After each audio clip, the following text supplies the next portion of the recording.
اگر کوئی آپ کی زندگی میں پریشانی ہے نا تو یہ نسخہ کر کے دیکھیں، یعنی دہا یا اشراق کی نماز کے بعد ادھر ہی بیٹھے ہوئے 100 دفعہ پڑھیں رب اغفر لی وتب علی انک انت التواب الغفور.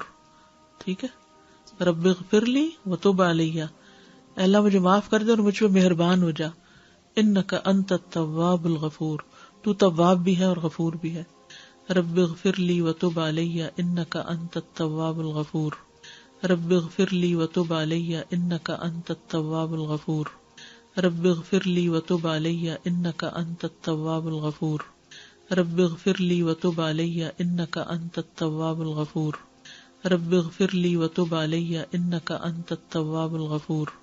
رب اغفر لی وتب علی انک انت التواب الغفور، رب اغفر لی وتب علی انک انت التواب الغفور،